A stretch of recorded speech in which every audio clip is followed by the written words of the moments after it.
pays qui... La Namibie, c'est un cas à part. L'Afrique du Sud, c'est aussi un cas à part. Le Ghana est dans une stabilité relative, mais avec des convulsions, selon les partis qui arrivent au pouvoir. Donc, de façon schématique, toute l'Afrique est dans la même dynamique chaotique. Et ceci, quelqu'un a dit, il accuse les intellectuels, il s'accuse lui-même. Moi, je ne parlerai pas d'accusation, je dirais plutôt la faillite de l'intelligentsia à col blanc africain éduquée dans les universités occidentales. Et je parle de cette faillite dans le sens que nous sommes dans une répétition des concepts occidentaux. Si nous prenons même la notion de démocratie dès le départ, depuis Athènes, elle n'était pas une démocratie populaire, elle était réservée à la cité d'Athènes seule. Or, on sait qu'il y avait plusieurs cités en Grèce. Donc, dès le départ, cette démocratie était faussée, biaisée. Elle n'était pas populaire, c'est-à-dire elle n'était pas universelle. Il y a déjà ça. Mais l'élément fondamental qui nous a présenté dans la démocratie, c'est la séparation des pouvoirs, qui est une innovation. Même dans les royaumes africains, il n'y avait pas de monarchie absolue. En France, il a fallu la révolution pour avoir la monarchie constitutionnelle. Prenez n'importe quel africain, n'importe quel pays africain, prenez-le et vous allez voir les structures des royaumes. C'était des monarchies constitutionnelles dès le départ, même si le pouvoir pouvait se transmettre de père en fils ou dans la lignée. Mais c'était des monarchies constitutionnelles. Il arrivait même que dans les royaumes et les gouvernements des royaumes, des étrangers ou même des captifs de guerre étaient faits conseiller des rois. Pourquoi je rappelle tout cela pour dire que nous n'avons pas suivi la leçon de Cheikh Anta Diop qui nous a invités à aller au cœur de notre culture, de notre civilisation pour fonder un système politique fondé sur les valeurs culturelles africaines. Je tiens à dire ici, parce que j'entends sur beaucoup de forums, les populations sont peureuses, nos peuples sont vaillants, nos populations sont très vaillantes. Elles sont même plus panafricaines que l'élite occidentalisée ou l'élite soviétisée. Elles vivent le panafricanisme au quotidien dans leurs activités commerciales, dans leurs voyages, dans leur communication, dans la solidarité au quotidien au sens africain qui n'existe nulle part au monde. Ce sont ces populations qui font que nos cultures ne sont pas encore mortes. Vous allez en Amérique latine, c'est la langue anglaise, la langue espagnole qui est là. J'ai visité ce qu'on appelle des fermes, quoi. Vous voyez? Des fermes où les autochtones sont parqués et sont objets de visites touristiques. Ça n'existe pas en Afrique. Même vous, là, chacun de vous, là, continuez de parler vos langues. Donc, l'Afrique a une résilience culturelle qui est puissante, mais malheureusement sur laquelle ni la classe politique africaine, dans son ensemble, hein, jusqu'en Afrique du Sud, même s'ils ont décrété des langues provinciales, ce n'est pas des langues d'enseignement. Ni la politique, ni l'intelligentsia ne fait de travail fondamental sur la connaissance, d'intégrer la sociologie africaine dans la politique, d'intégrer l'anthropologie africaine dans la gouvernance, d'intégrer le savoir-faire de la diplomatie, du palabre africain, des négociations des conflits en Afrique dans la gestion de la gouvernance des choses de l'État. Il vous reste une minute. OK, d'intégrer la philosophie africaine. Donc, je suis entièrement d'accord avec ceux qui disent, et j'ai dit, je pense que Philippe s'en souviendra, je lui ai dit, talons une chance pour le Bénin. Le Bénin n'a jamais connu de démocratie.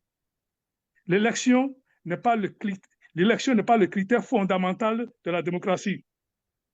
Et les alternances ne sont pas non plus les critères fondamentaux des démocraties. Il ne peut pas avoir de démocratie dans un pays où c'est la langue étrangère qui est utilisée pour communiquer avec la population. Donc, si aujourd'hui la population ne sont pas mobilisée dans la lutte, c'est parce que la population savent que dans le cas particulier du Bénin, ce qui se passe, c'est un conflit individuel entre Talon et Yahi. Point barre.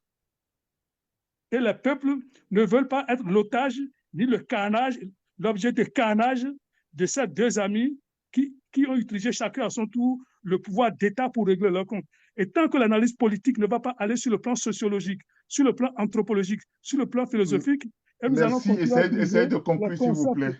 tant que nous allons continuer à utiliser le concept africain pour vouloir coincer, classer, piéger la population africaine dans des concepts qui leur sont étrangers, nous n'aurons ni les libertés fondamentales, parce que ce sont les peuples qui sont l'expression. La jouissance de la liberté se fait à travers les masses populaires. C'est la façon dont les masses populaires jouissent de la liberté qu'on voit l'état de développement de la liberté dans un pays. Et les pays du Sahel aujourd'hui nous donnent la leçon flagrante que nous n'avons pas fait fondamentalement des recherches, des études sur souveraineté, liberté, système politique africain, système politique étranger. On ne peut pas opposer souveraineté et liberté. D'autres pays l'ont fait et ils n'ont pas duré. Merci beaucoup. La liberté est fondamentale à toute société. Il suffit de lire la charte de Manding. C'est la plus vieille charte du monde. Elle a été classée au patrimoine mondial de l'UNESCO. Elle n'a que 8 articles. Ok, merci beaucoup, merci beaucoup. Ce à quoi je vais inviter ici, ceux qui se disent révolutionnaires, c'est d'aller aux sources de la civilisation africaine. Ça prendra du temps. Merci beaucoup pour cette contribution. Merci. Je vous remercie. On va donner la parole à Madame Léonie. C'est ça, hein, Léonie d'Adiré? Oui, c'est ça. Ok, merci. Alors, moi, je voulais c'est une contribution par rapport au fait que les intellectuels aujourd'hui, personnellement, je constate qu'on n'est pas très audible auprès des masses populaires. Et je me dis que tant que les partis révolutionnaires étaient dans la clandestinité, il y a eu un travail de fond pour la formation politique de la jeunesse. Et à partir du moment où on n'était plus dans la clandestinité, je ne sais pas si il y a eu, je ne sais pas, on s'est endormi ou quoi, mais je trouve que ce côté a été un peu peut-être laissé en jachère. Et ça fait qu'aujourd'hui, c'est très compliqué de mobiliser les masses pour défendre certains idéaux. Et je pense qu'il faut qu'on réfléchisse beaucoup à comment faire pour redynamiser cette formation politique de la jeunesse. Je me réjouis de voir que Ismaël est là, c'est la relève. Et je pense que si on ne fait pas ça, notre génération va partir et ça risque d'être compliqué pour les générations à venir. Je ne sais pas quel est le niveau de mobilisation au niveau de la jeunesse au Bénin, parce que je pense que ça sera le nerf de la guerre. Même si l'argent, c'est le nerf de la guerre, je pense que la mobilisation de la jeunesse peut constituer un contrepoids solide, un contrepoids important. Et j'invite les uns et les autres à y travailler. Voilà ce que j'avais à dire. Merci beaucoup.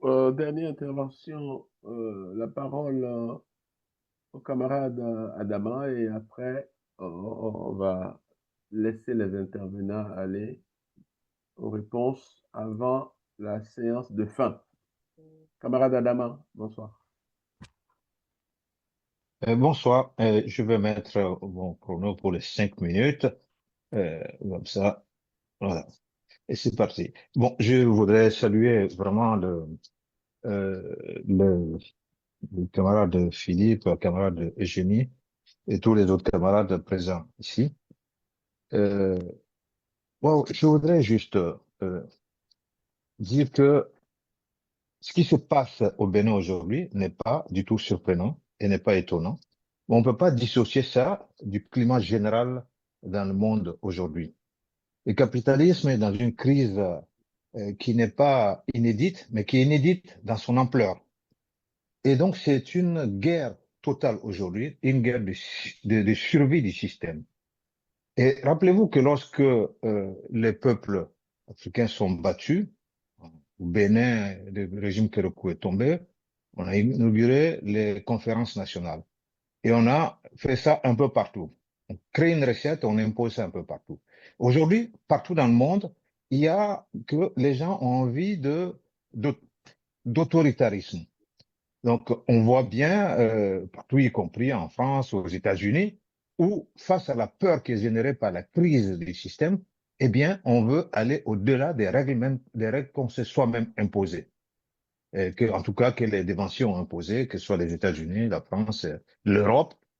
Eh bien, et cette guerre, justement, de survie, donc guerre totale de l'impérialisme entre les puissances impérialistes, les puissances dominantes, eh bien, elle s'est invitée en Afrique, puisque l'Afrique a toujours été au cœur de ce système.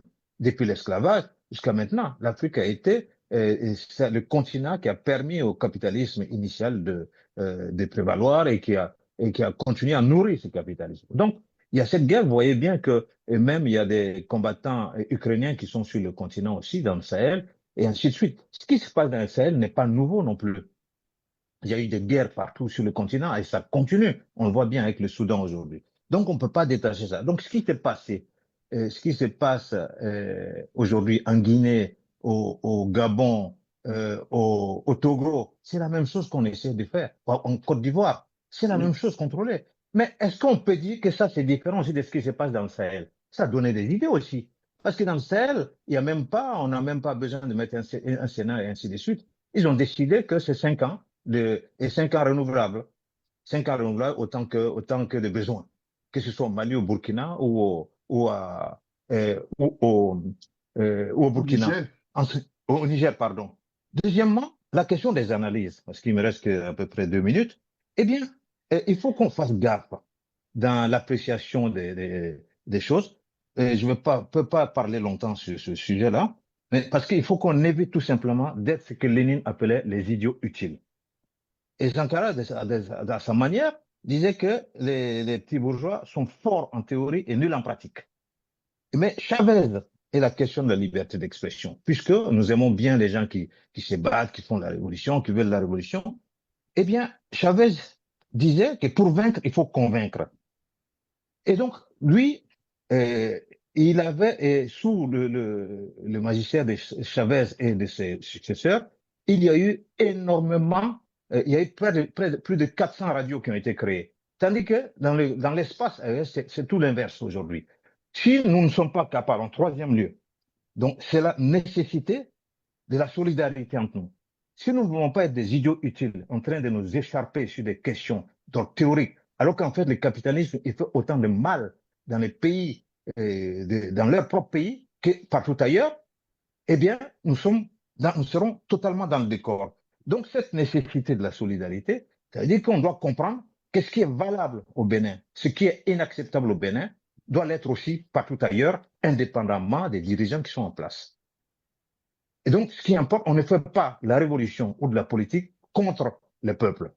Au contraire, et quand on décide d'aller en politique, quand on décide de prendre les armes pour prendre le pouvoir, quand on décide de faire ce que Talon est en train de faire, ça veut dire qu'on se met, en théorie, quand on veut gérer, on est au service des peuples. C'était comme ça en Afrique, dans la société traditionnelle. Le chef, s'il fait quelque chose qui n'est pas conforme à la règle qui permet à la communauté d'être sereine et d'être dans l'harmonie, eh bien, il est éliminé.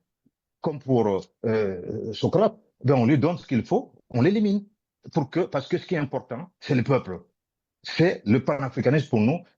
Bon, mon temps est terminé. C'est le panafricanisme pour nous, essayer de soigner ce que l'Occident a fait complet béant chez nous. C'est ça le véritable panafricanisme. Et c'est ça que nous devons savoir faire, au-delà de continuer à nous écharper sur des questions théoriques. Et souvent, d'ailleurs, on n'écoute même pas les camarades qui sont concernés en premier lieu. Il faut que nous fassions attention, sinon nous serons des idiots utiles. Je m'en arrête là. Bien, merci beaucoup, camarade Adama. Voilà, je pense qu'on s'achemine vers la fin. Je vais donner la parole aux intervenants. Il y a eu beaucoup de contributions dans cette dernière série.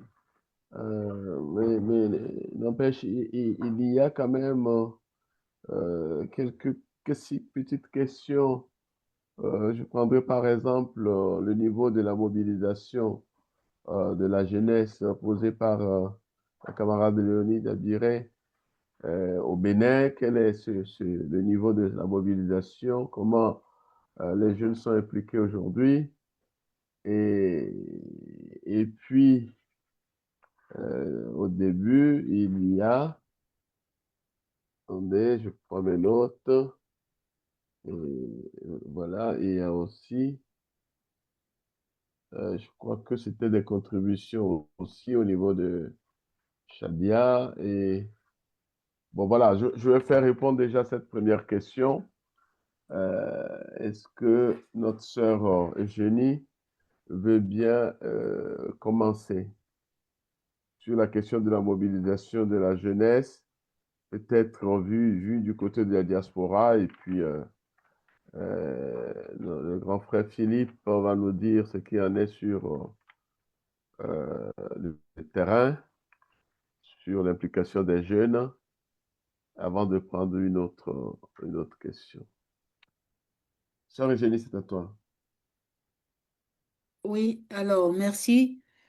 Donc, en ce qui concerne la jeunesse, nous savons que la jeunesse est l'avenir de nos peuples, de nos pays.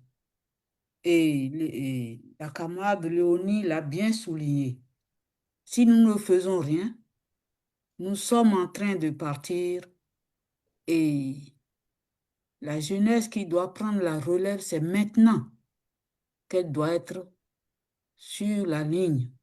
C'est maintenant qu'elle doit avoir les éléments de poursuivre la lutte, même si nous, on n'est plus là. C'est un point important. Et dans les années 60, même un peu avant les indépendances, on a connu la FEANF ici, en France, constituée par les étudiants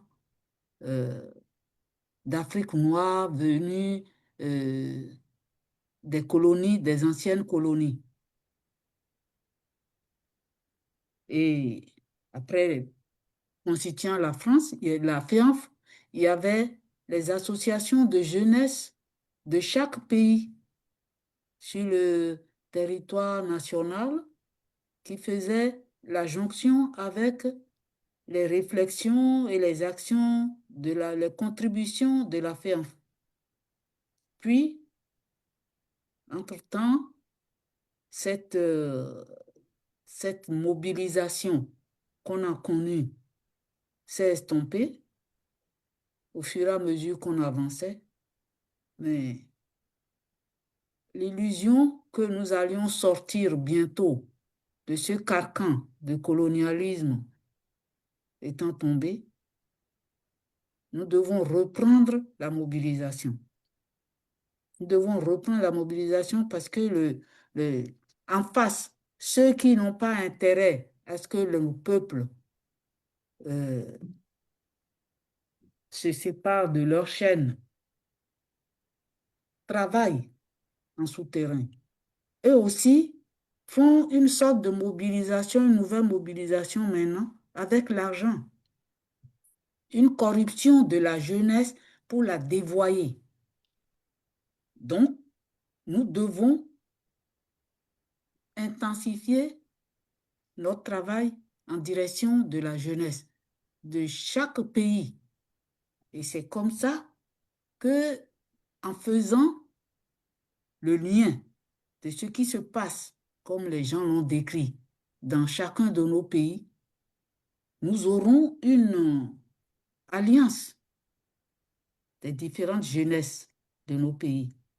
Chacun dans son pays doit faire la mobilisation des jeunes et ces jeunes vont se donner la main pour constituer une force, pour continuer la lutte.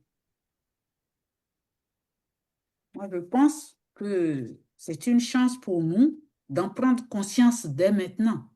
Il n'est pas tard d'agir. Voilà pour ce qui concerne la jeunesse. Pendant que tu as encore la parole, avant que je me tourne vers le frère Philippe, j'aimerais avoir ton sentiment sur le décor qu'a dépeint le frère Justin sur la faillite de l'élite africaine, de l'intelligentsia africaine, au regard de la situation aujourd'hui.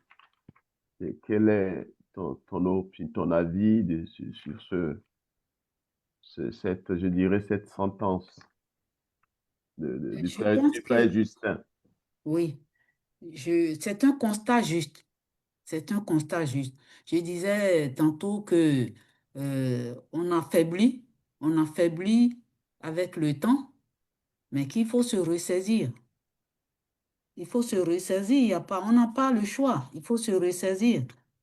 Et des conditions faciles de corruption aussi sont passées par là pour diviser les rangs. Mm. On a fait croire à une alternance du pouvoir. Et si je prends le cas de la France, par exemple, la lutte pour les indépendances, et quand on a vu que c'était des indépendances fictives et qu'on a intensifié la lutte, en face, la réaction a été quand les nôtres partaient en vacances, de les approcher pour leur proposer des places dans les gouvernements, pour leur dire, vous pouvez venir nous aider. Voilà. Et en allant aider donc ces gouvernements, c'est comme si vous placez une goutte d'eau potable dans la mer. L'entrisme n'a rien apporté à la lutte. L'entrisme n'a rien apporté à la lutte. Moi, je pense que il faut qu'on se le dise et qu'on se mette au travail pour comprendre que la faillite qu'a souligné Justin est vrai, mais il ne faut pas qu'on abdique. Il ne faut pas qu'à partir du moment où on a fait le constat, il faut maintenant réagir. Réagir et se mettre au travail. Et non pas faire le constat et aller s'asseoir. Très bien. Je disais qu'on s'achemine vers la fin. Je vais faire une exception. Didier a levé la Oui. main. C'est la dernière main que je prends. Didier, tu as quelques minutes pour t'exprimer. Je ne prendrai plus d'autres Je mains. ne serai pas long. Merci, Raymond. Oui. Je voudrais juste réagir sur la question de Justin et donc de la réponse que vient de faire notre sœur Eugénie. Je ne suis pas sûr que la question de l'intelligentsia doit être prise de manière monolithique. Vous êtes tous ici donc des camarades qui sont donc des intelligences diverses et variées. Vous avez fait des parcours et vous êtes dans la lutte. Il y a aussi ceux qui ont choisi de ne pas l'être. Donc en réalité, l'intelligentsia ne définit rien du tout, a priori. Ça définit juste une posture donc, de connaissance dite précise ou pas. Mais en tout cas, voilà, mais c'est une situation sociale, mais qui ne dit pas qu'on est lutteur parce qu'on a compris. On peut avoir compris et puis être donc au service donc du colon ou comme au service donc des forces de domination contre son propre peuple. Donc la question c'est de savoir quelle analyse de classe on fait quand on a compris quelque chose, de quel côté on se place, quand on a compris les enjeux donc d'une situation donnée, quand on a compris les conflits de classe et quel est le camp qu'on choisit donc de défendre ou pas. Donc, en réalité, l'intelligence, moi, je ne suis pas sûr que je ne battrai pas ma coupe contre tout le temps, oui, l'intelligence africaine a failli. Un autre élément qui me paraît important, c'est de dire qu'en fait, tous les pouvoirs néocoloniaux en Afrique, avec donc les supports qu'ils ont eus, n'ont jamais été non plus donc dans ils n'ont jamais ouvert donc leur porte ou leur couloir pour recevoir donc des gens qui acceptent donc la critique et qui acceptent de critiquer les régimes, etc. C'est ça la vraie intelligence. Si on ne peut pas accepter que ceux qui peuvent participer à un débat démocratique, à ouvrir la contradiction dans un pays, participent donc au débat pour construire ensemble un pays, mais automatiquement, l'intelligence africaine est aussi victime donc de la médiocrité et donc même donc des contre ou donc des pouvoirs qui sont donc contre l'intelligence en fait. Et c'est ça aussi la question qui est posée. Il n'y a pas un meilleur dictateur, il n'y a pas un meilleur antagoniste donc du savoir qu'un dictateur en réalité. On le voit partout dans les différents régimes. On n'a jamais vu un régime dictatorial ou monolithique ou anarchique qui va accepter donc de recevoir donc des intelligences qui vont accepter, qui vont apprécier autrement donc sa gestion du pouvoir.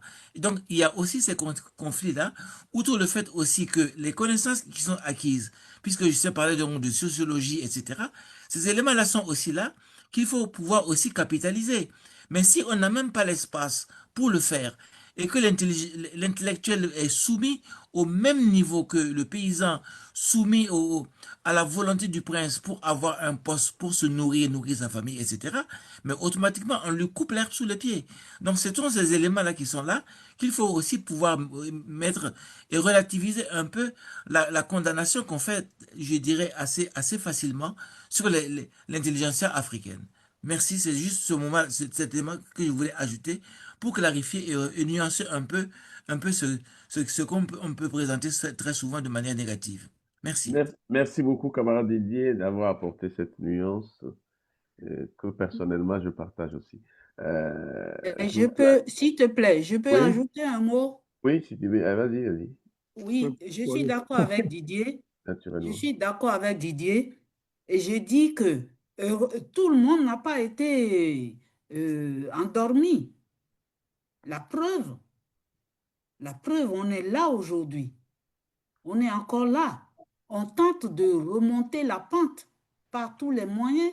La DUP et d'autres organisations qui ont passé le temps et qui sont restées quand même debout et qu'on continue de se construire, de se reconstruire. Bien, merci beaucoup. Je peux faire un droit de réponse d'une minute. Je peux faire un droit de réponse d'une minute. Non, s'il vous plaît. Non, malheureusement, on n'a plus le temps là, s'il vous plaît. Je vais donner la parole à Philippe, parce que sinon, le débat peut continuer jusqu'à demain. Merci. Frère, je suis désolé. Hein. Frère Philippe, voilà. C'est bon, pas de souci, c'est bon. Merci beaucoup pour cette merci. Il y a deux points importants. C'est d'abord la question de la mobilisation de la jeunesse. Quelle est l'implication aujourd'hui sur le terrain béninois? Et ça, c'est la première question. Et ensuite, la question de la faillite de l'intelligentsia. Si tu as un mot à dire dessus, avant qu'on aille à la conclusion. Merci beaucoup, chers panélistes. Merci beaucoup pour toutes ces questions, ces interrogations. Et je vais essayer de donner quelques réponses à certaines questions. La mobilisation de la jeunesse. On ne mobilise que sur les intérêts des hommes. Lorsque on entend certaines personnes, c'est à se désespérer sur la mobilisation des jeunes. Non, il est vrai que depuis 1990, les impérialistes ont tenté de détruire la jeunesse en leur enlevant tout ce qui concerne leur conscience, en les distrayant dans les trucs futiles, les divertissements, etc. Mais si on prend notre pays, le Bénin, cette année seulement, 2025, le 15 janvier, lorsque les gens ont massacré, les terroristes ont massacré une vingtaine de militaires, suite, n'est-ce pas, à l'accord que Talon a signé avec la France, d'installer les bases militaires au Bénin, et qu'on s'est lié à que c'est les Français qui massacrent nos jeunes soldats par terroristes interposés. Les jeunes sont montés dans la rue le 15 janvier, à Cotonou, à Parakou. Il y avait des arrestations aussi. Le même Degbel a été arrêté en janvier 2015. À Parakou, les gens qui ont été arrêtés. En avril les femmes ont pris le flambeau. On a vu dans le pays des femmes sillonner le pays en manifestant contre la faim au Bénin. Et en mai, les travailleurs CSTB sont montés à l'assaut du combat contre la faim. En fait, il y a eu une baisse de mobilisation seulement depuis juillet dernier. Oui, on a assisté comme à une offensive de Talon et son groupe pour faire baisser le mouvement, c'est tout. Mais la baisse là est provisoire. Il y aura remontée nécessairement. Il y aura remontée nécessairement.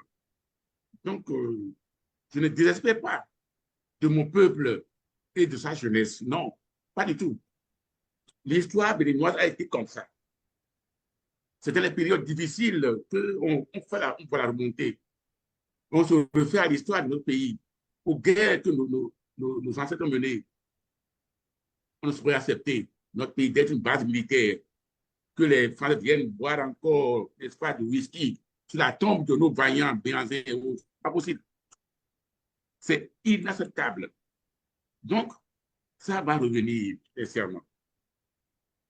Maintenant, nous avons deux problèmes à régler en Afrique. L'Afrique n'est pas l'Europe, ni l'Amérique latine. Qu'est-ce qu'on constate? Nous avons deux problèmes à régler.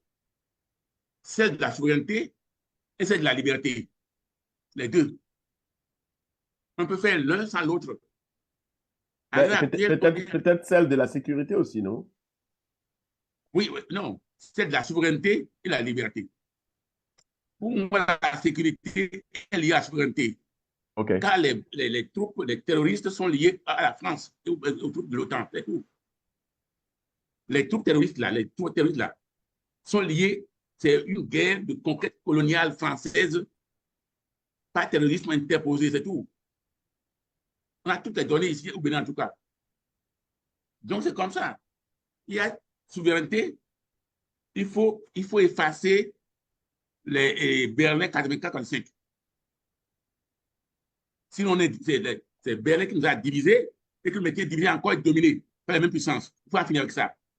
Pour qu'on ait la liberté de nous gouverner au Bénin, dans nos pays africains. Si on oublie l'un ou l'autre, on se fout voir. C'est comme ça la situation. Donc, notre principe à nous, au niveau de l'APP, c'est libérer et unir les peuples, les États africains. Pour les unir en panafricanisme, il faut nécessairement les libérer d'abord. La domination impérialiste. Sans ça, on ne peut rien faire.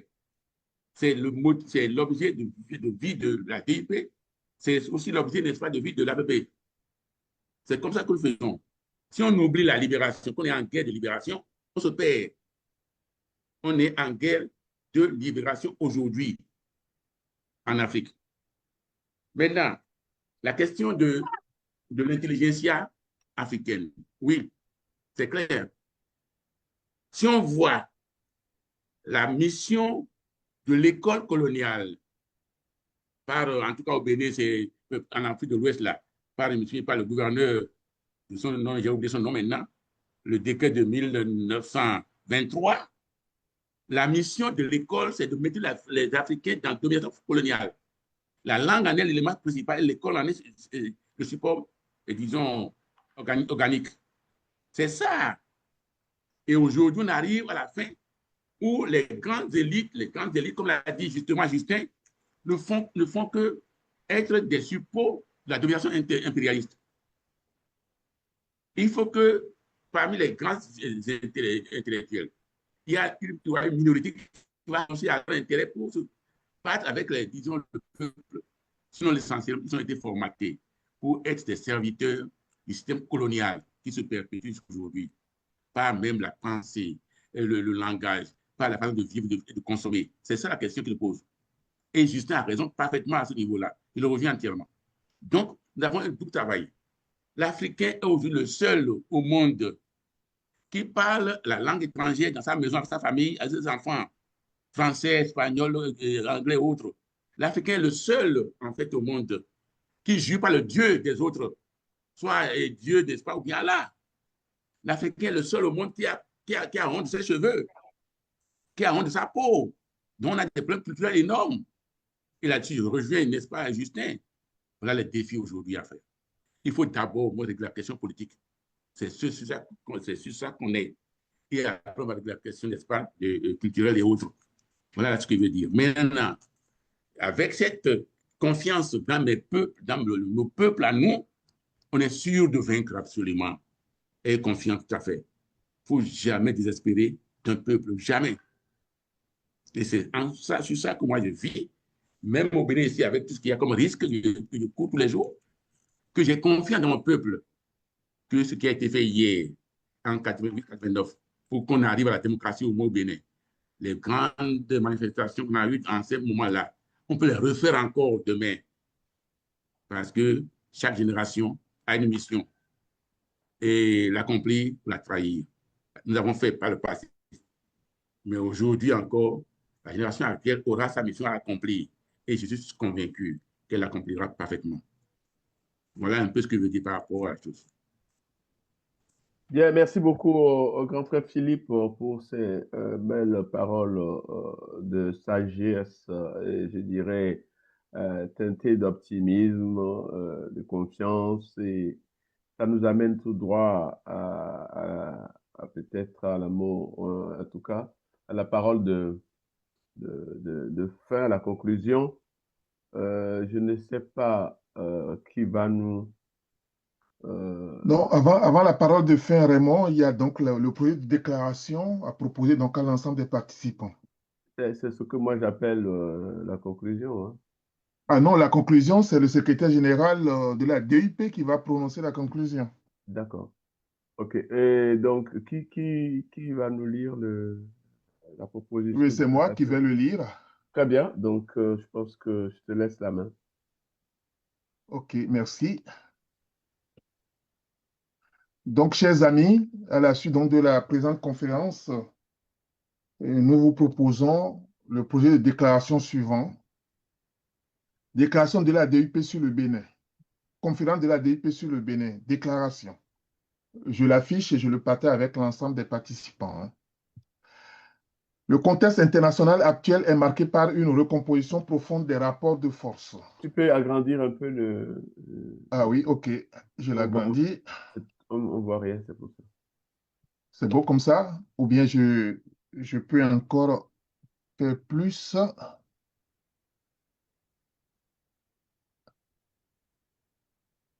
Voilà. Ouais, c'est déjà mieux. Merci. OK, merci. Le contexte international actuel est marqué par une recomposition profonde des rapports de force.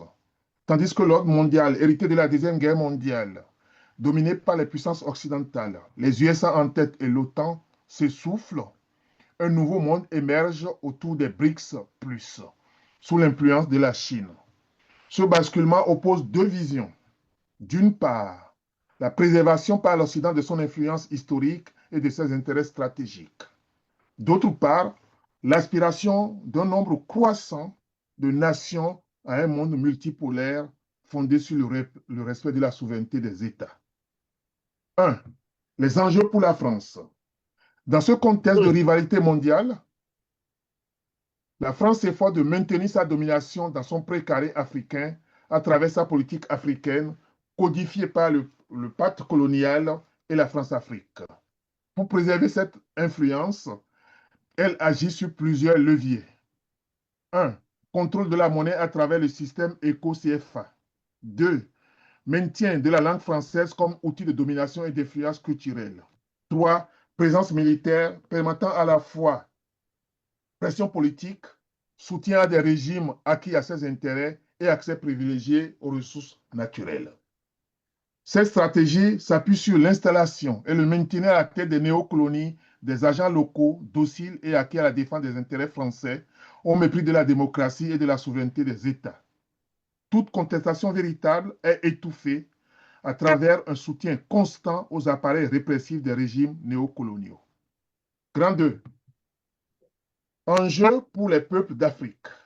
L'Afrique demeure un terrain de rivalité inter-impérialiste où les grandes puissances exploitent les matières premières, déversent des produits manufacturés et autres déchets. Cependant, une dynamique nouvelle se lève, celle des luttes patriotiques, souverainistes et panafricanistes. À l'image des pays de l'AES, les peuples africains montrent qu'une rupture radicale avec la domination extérieure est possible.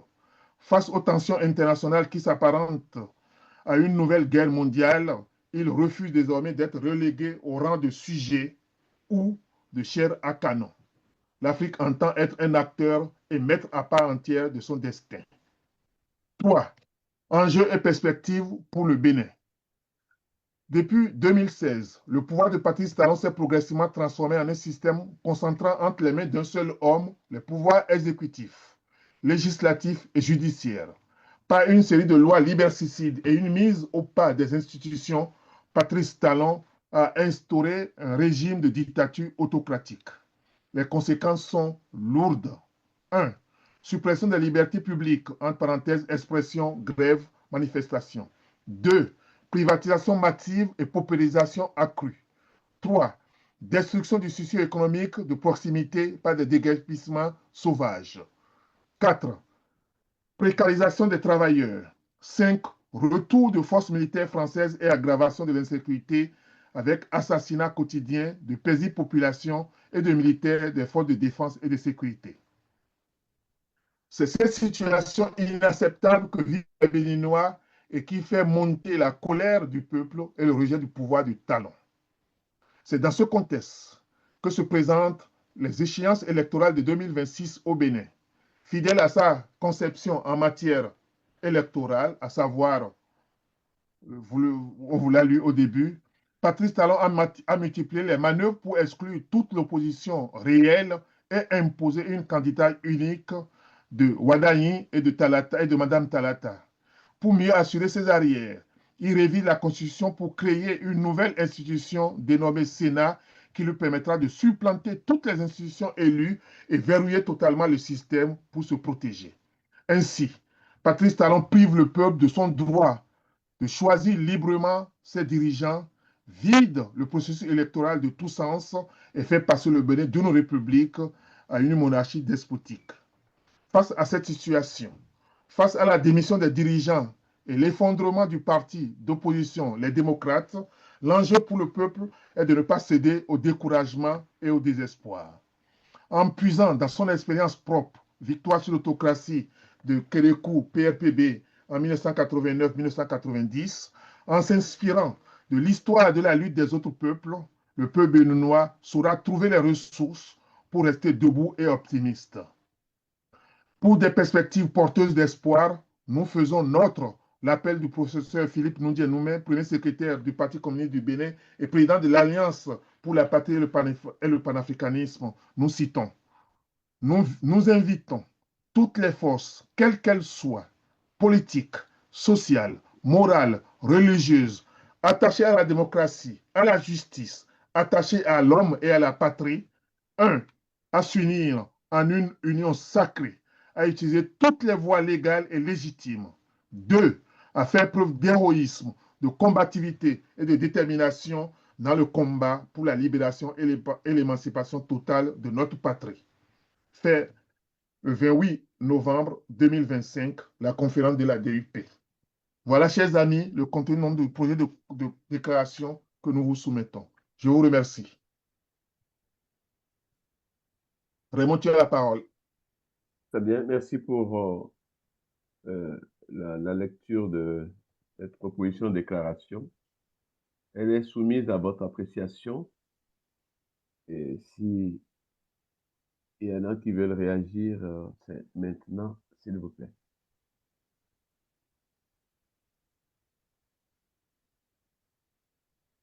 Bon, je ne vois pas de main levée. A priori, il ne restera plus qu'à mettre en forme et enlever projet de déclaration qui devient déclaration de la DUP suite à la conférence sur le Bénin ce soir. Très bien. Donc, il ne reste plus qu'à passer la parole au secrétaire général de la DUP, alors. Oui, tout à fait.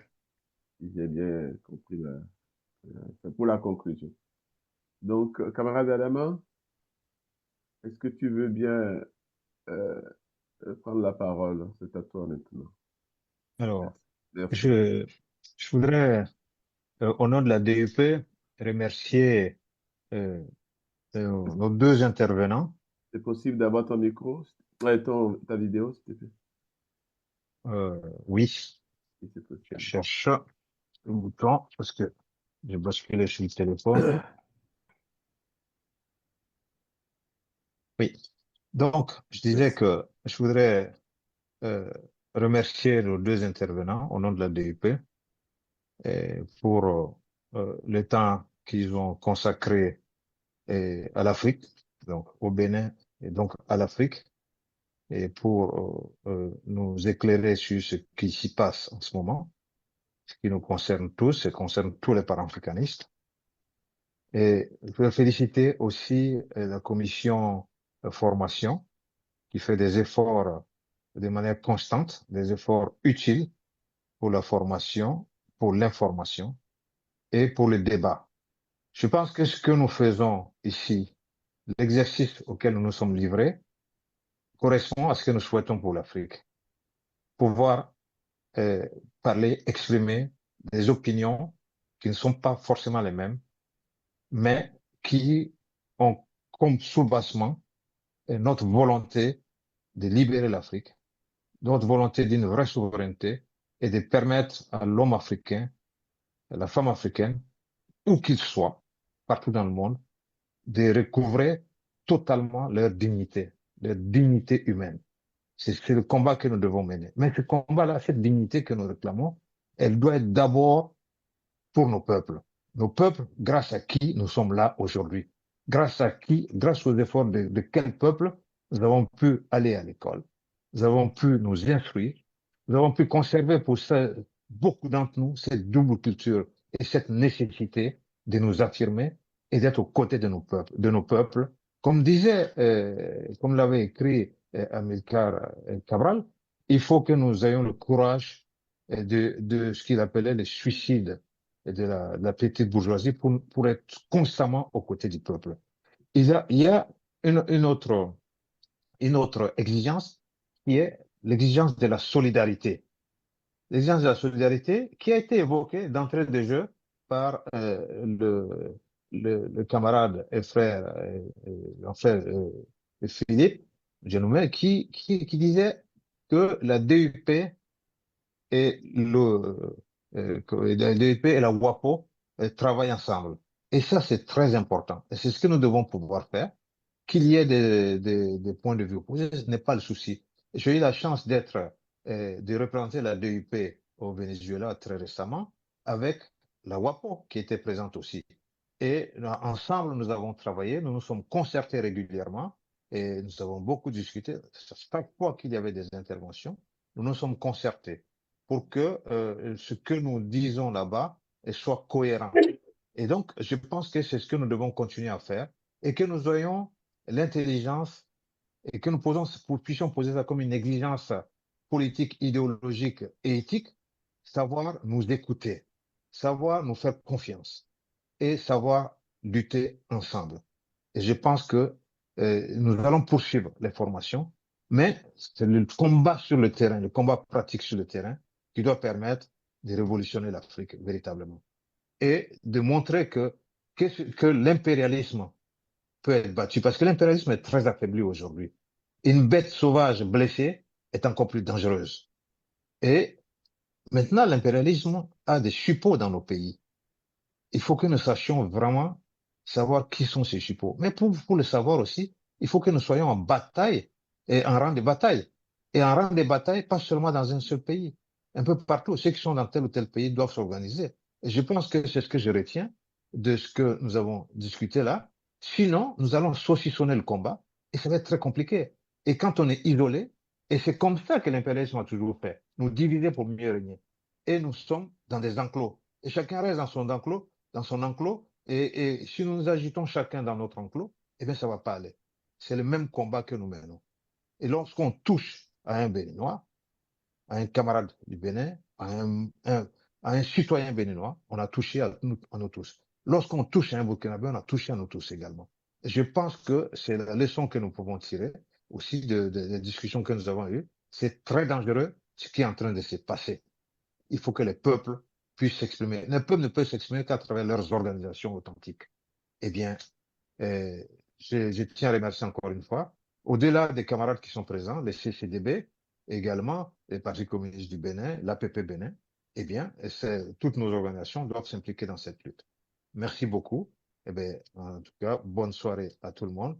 Et nous allons renouveler ça pour chacun des pays et nous ferons en sorte de mettre comme l'a dit le camarade Raymond, mettre en forme cette proposition de texte. Et puis, bon, ben, nous la publierons. Il faut que pour les fois à venir, nous puissions faire le même exercice pour l'ensemble des situations qui se présentent dans les différents pays. Merci et la lutte continue.